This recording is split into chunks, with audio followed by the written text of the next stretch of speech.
Baik, shalom, salam dalam kasih Tuhan Yesus Kristus. Kembali lagi dengan kami dalam program pembahasan Sekolah Sabat Rumah Sakit Advent Bandung.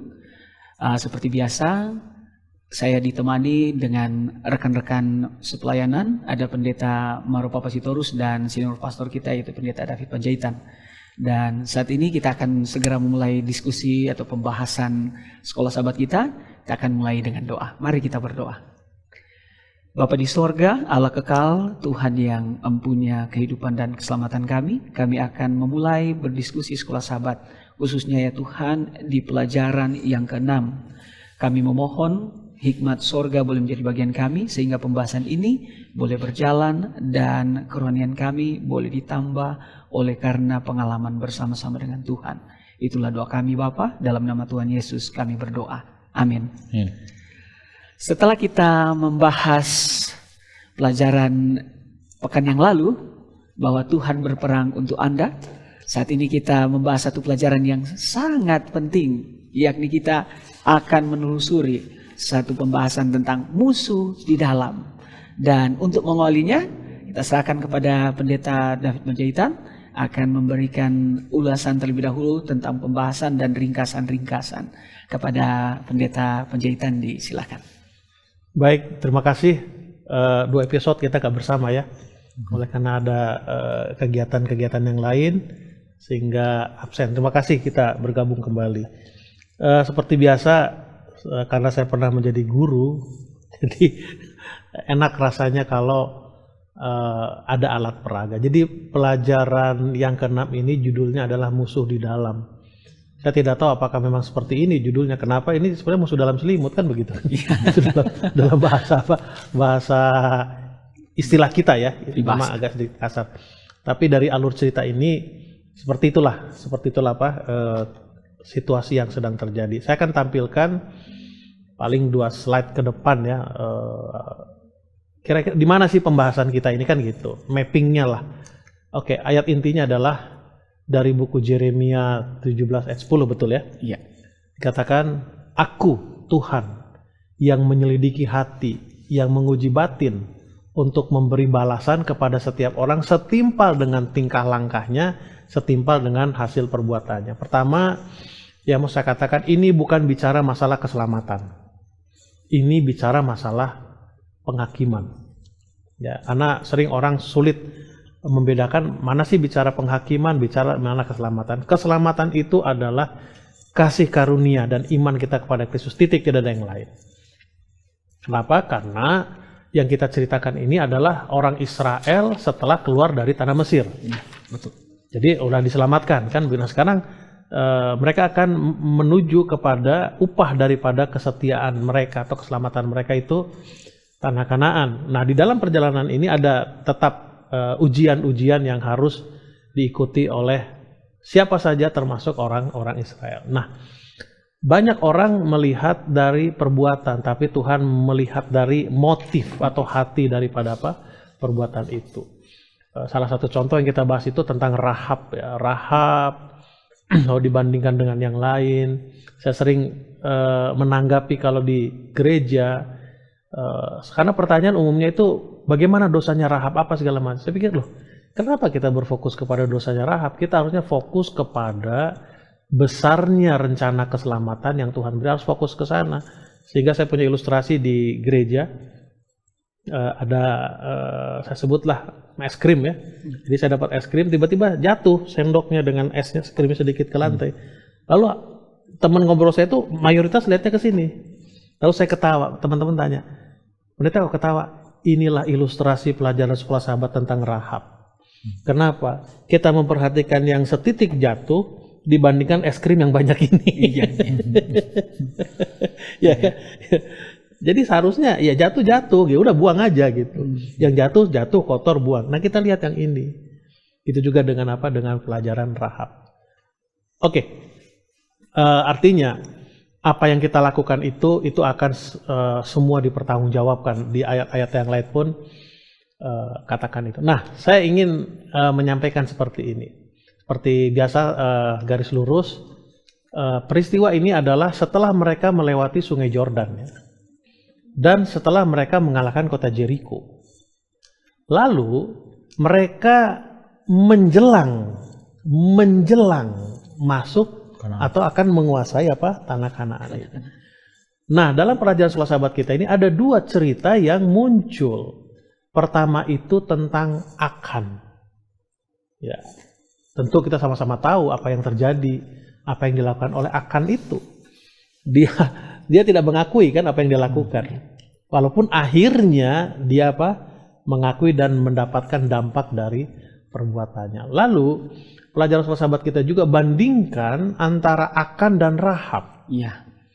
Ya, di sini saya tulis Akan, kan begini. Setelah mereka keluar dari Mesir, Tuhan kan katakan kamu harus mengikuti segala perintahku. Itu adalah komitmen, perjanjian. Nah, Rahab setelah dia lakukan bohongnya itu, dia sadari itu kesalahan, lalu dia katakan apa? Tuhan, aku akan ikuti perintahmu. Jadi Akan itu melanggar janji dengan siapa? Dengan Tuhan. Sementara Rahab itu adalah memperbaiki, mengikat janji dengan Tuhan. Dari dua pengertian ini adalah dosa itu kan adalah melanggar perintah Tuhan. Lalu buku Roma katakan dosa adalah melakukan sesuatu tanpa iman. Kan begitu. Nah, kata lainnya, kalau menurut berarti tidak berdosa. Nah, bahasa Alkitabnya adalah dalam Ulangan 11 ayat 27-28. Berkat dan kutuk. Berkat itu adalah relationship, kutuk itu ada terputus hubungan. Nah, disinilah terlihat satu prinsip bahwa Akan dia berdosa, melanggar perintah Tuhan sehingga statusnya adalah terkutuk, terputus hubungan. Sementara Rahab memang yang dia tahu saat itu adalah itu untuk menyelamatkan para pengintai ini. Tetapi di akhir atau setelah peristiwa itu dan di akhir kehidupan Rahab, dia menyadari bahwa yang dia lakukan dulu itu salah. Lalu dia memperbaiki kehidupannya dengan cara bagaimana? Mengikat janji dengan Tuhan. Artinya apa? Tuhan, aku nggak akan lakukan lagi. Itu kan konsep pertobatan itu kan. Itulah konsep pertobatan, meninggalkan dan tidak melakukannya lagi. Lalu yang kedua itu cerita tentang bangsa Ai ya, bangsa Ai. Ini menarik di sini. Apa yang dilakukan atau peristiwa apa yang terjadi di sini? Orang Israel menganggap bahwa untuk menaklukkan tanah Kanaan itu harus dengan kekuatannya. Di sini yang menarik tuh di sini. Bahkan kalau sekolah sahabat kita ceritakan, Joshua itu seorang panglima perang. Tapi apa yang dia bawa? Pedang sabit. Pedang sabit. Secara ilmu militer, what? Tetapi secara ilmu Tuhan, ya itulah yang terjadi. Itulah yang terjadi. Nah, maksud saya begini. Baik berhitung, tetapi akan berbahaya kalau hitungan itu membuat kita putus hubungan dari Tuhan. Di situ problemnya. Terlalu mengandalkan. Di situ terlalu mengandalkan. Memang di buku Bilangan, Tuhan perintahkan Musa untuk menghitung orang Israel. Untuk menghitung itu tidak ada urusannya dengan perang, karena waktu itu mereka bukan waktu perang. Ya. Itu hanya sensus. Sensus saja, oh ini perlu gini, karena akan masuk tanah Kanaan. Nanti masuk sana itu kan siapa yang dapat ini, itu kepentingan administrasi. Tapi di pengalaman Daud, dia hitung pasukannya. Iya. Apa? Oh, berarti aku Kuat. hebat. Saya nggak tahu teman-teman pernah nggak mengalami menjadi pembina upacara? Udah pernah mengalami belum? Sudah pernah ya? Iya. Di mana? Di sekolah lah. Di sekolah. Saat Sekolah. Coba nanti alami menjadi pembina upacara yang hadir pakai seragam. Ada satu kebanggaan. Waktu saya direktur pemuda dulu kan, wah baris hormat. Wah, hati hebat juga anak-anakmu. Tidak heran Soekarno katakan apa waktu saya upacara. Berikan kepada saya 10 pemuda. Akan saya kuasai dunia ini. Jadi pada waktu Daud menghitung, wah hebat Pada waktu dia menyatakan dirinya hebat, saat itu juga dia memutuskan dirinya untuk tidak bergantung kepada siapa? Kepada Tuhan. Jadi pada waktu Joshua membawa pedang sabit itu menunjukkan kepada halayak ramai bahwa saya bukan mengandalkan pedang ini, tapi saya mengandalkan siapa? Tuhan. Kenapa? Pada waktu mereka meninggalkan tanah Mesir, mereka berperang? Tidak.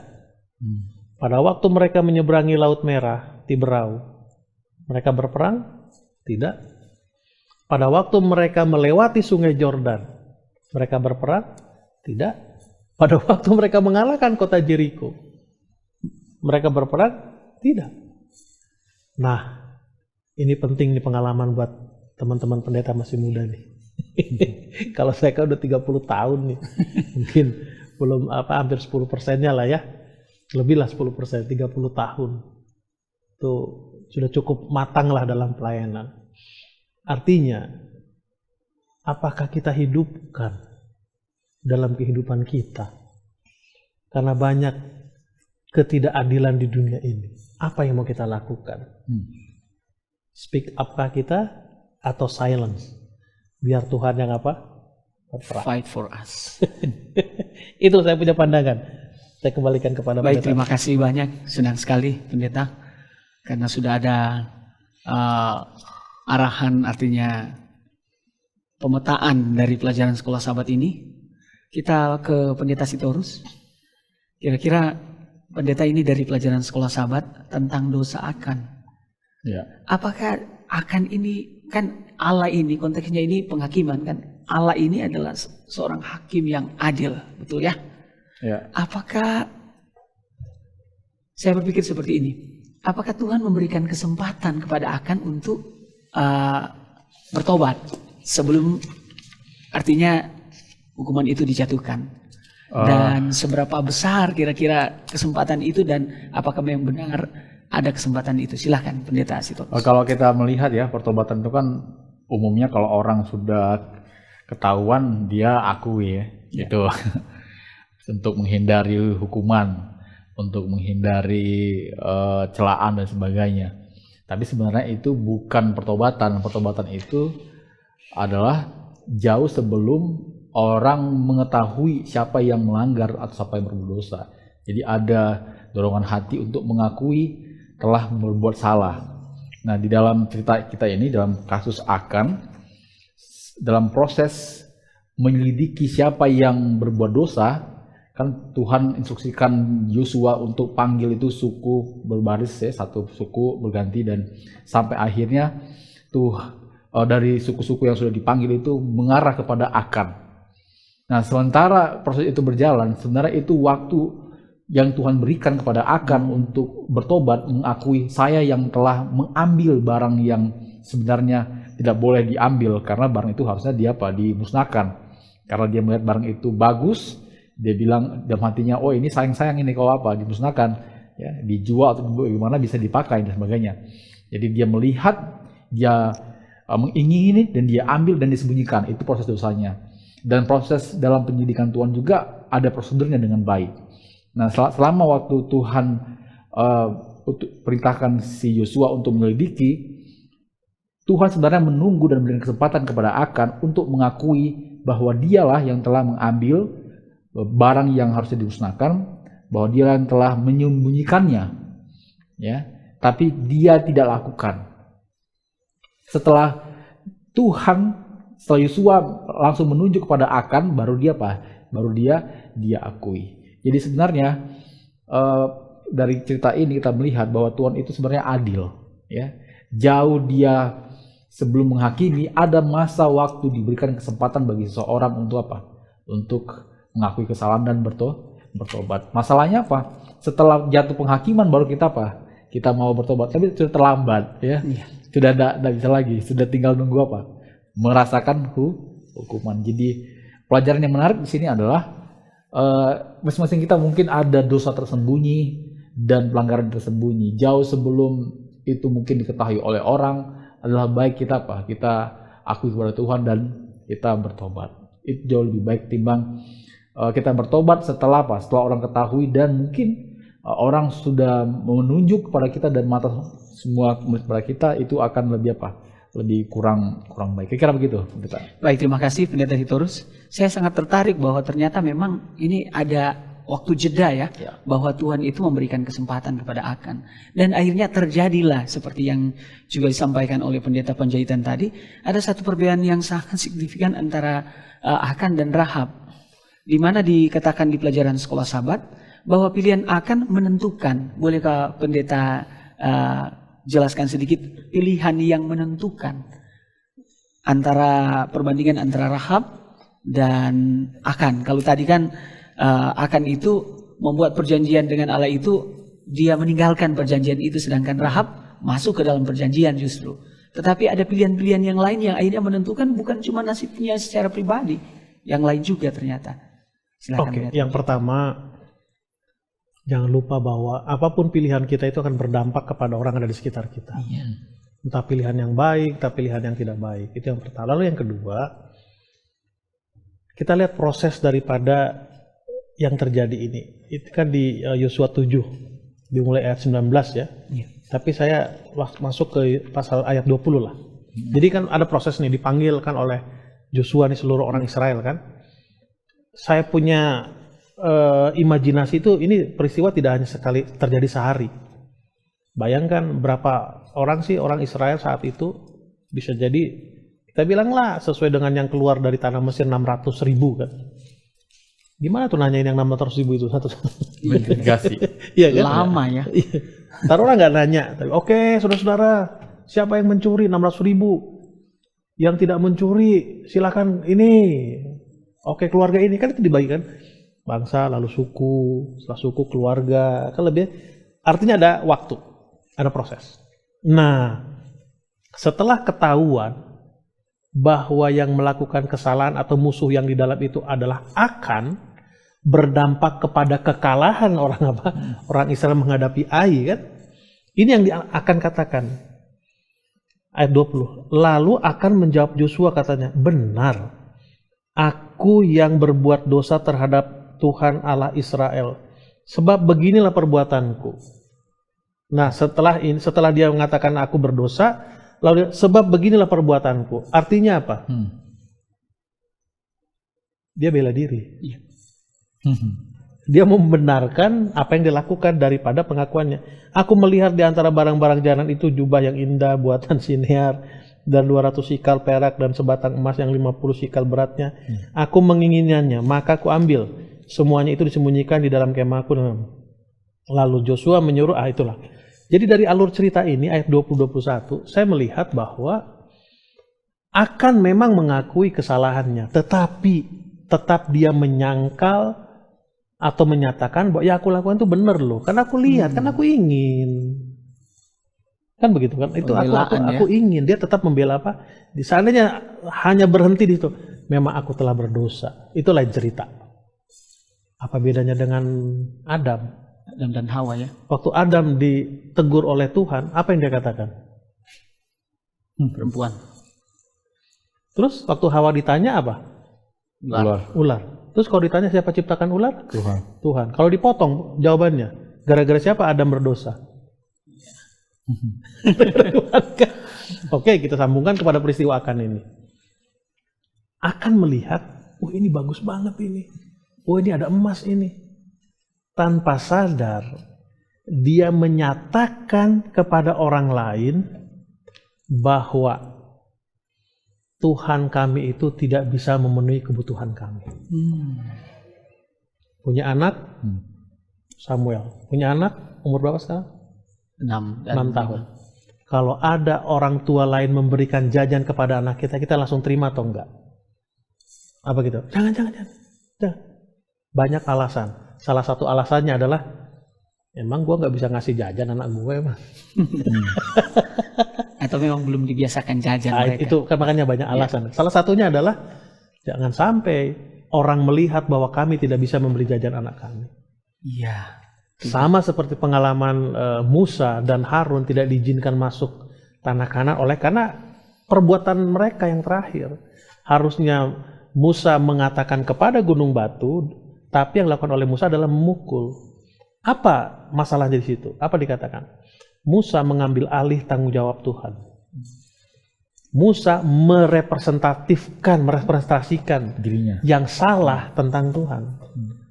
Jadi umat melihat, oh Tuhan itu pemarah ya, nggak sabar ya. Sama seperti ini. Ini kita udah punya istri kan, ada budaya kita sama-sama babungkus kan. Tapi biasa bapak-bapak itu kan, ngapain? Kenapa? Kalau saya pribadi, malu lah, kayak nggak bisa beli aja kita. Padahal bisa jadi nggak bisa beli juga kan.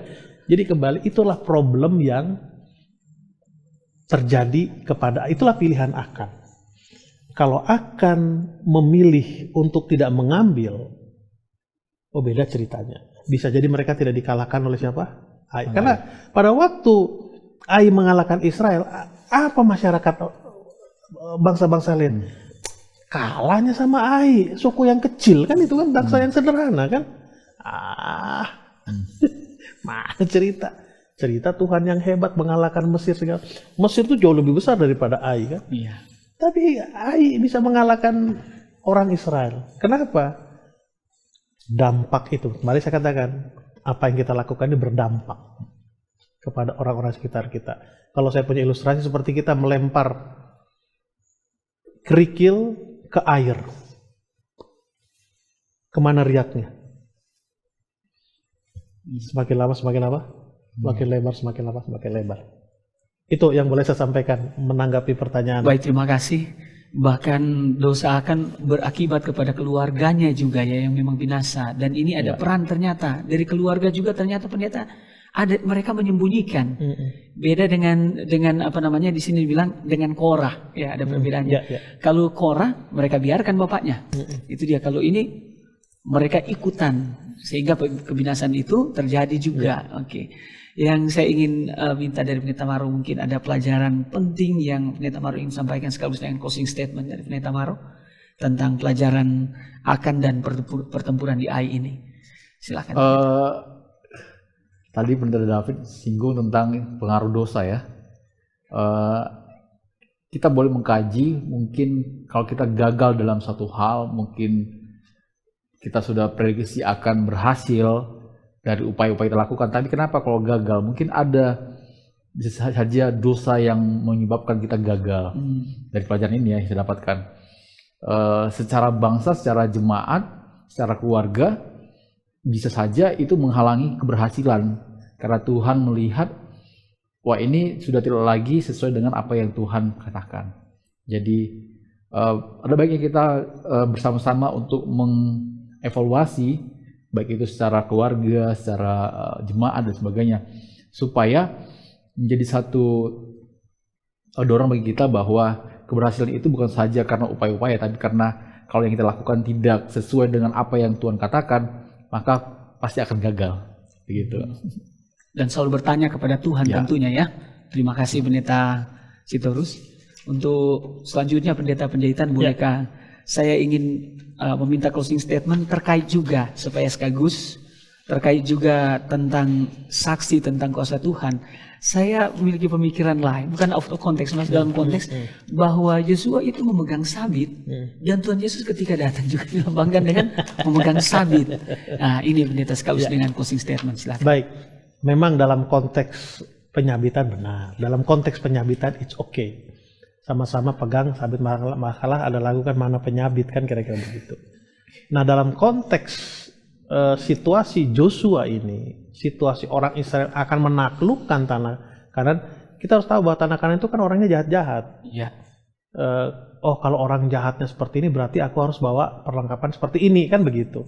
Tapi ini nggak hanya bawa sabit aja gitu.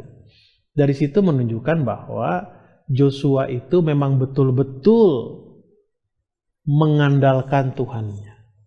Karena kita lihat dari proses mulai Joshua 1 sampai Joshua pasal 7, kan konteks pembicaraan kita adalah iman kan? Iya. Pengalaman iman dari Joshua. Imannya kita fokuskan, bukan Joshuanya. Nah, awalnya kan Joshua ragu-ragu. Aduh gimana aku mau jadi pemimpin? Iya. Karena kan ada istilah dibayang-bayangi oleh pemimpin yang terlebih dahulu. Tidak lepas dari bayang-bayang itu. Nah, Joshua 1 itu Joshua pasti berpikir, aduh gimana orang ini akan percaya sama aku ya? Aduh Gimana aku bisa tahan gak nanti ya? Karena orang ini kan protes terus sama Musa kan, Iya, kira-kira sedangkan begitu. Musa Musa saja. aja pemimpin yang hebat diprotes, apalagi aku kan begitu. Nah, dengan berjalannya waktu, ya itu kan dengan peristiwa-peristiwa yang tadi kan, menyeberang Sungai Yordan, mengalahkan Jericho. Dengan proses itu, keyakinan, iman daripada Joshua apa? Semakin bertambah, semakin bertambah. Makanya ada istilah pengalaman iman. Iya. Pengalaman iman itu sangat perlu. Memang betul, buku Roma katakan bahwa iman itu timbul oleh karena pendengaran. Betul itu. Listening itu sangat betul. Listening itu beda hearing dengan listening. Iya. Listening dalam konteks dengar lalu apa? Pelajari, dan bukan seperti dengar radio, masuk kanan keluar kiri. Nah, dalam konteks ini Joshua meyakini dan menunjukkan dan memberikan dampak kepada orang-orang bahwa dengan membawa pedang sabit ini kita bisa mengalahkan apa? Mengalahkan. Sama seperti gereja kita kan. Gereja masih tempat orang ya. Gereja rokok kontrak. Berani nggak katakan, ayo kita beli tanah gereja sendiri. Biasa yang terjadi gereja kita adalah uang kita mana?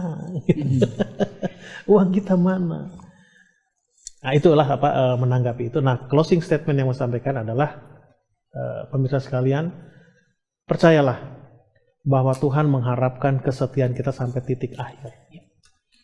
Dan awal itu menentukan akhir dari apa? Perjalanan kita.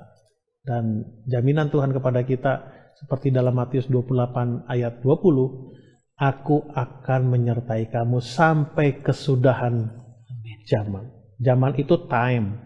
My time, our time, itu akan apa? Tuhan selalu sertai kita. Baik, terima kasih. Senang sekali Pendeta Penjahitan, Pendeta Sitorus.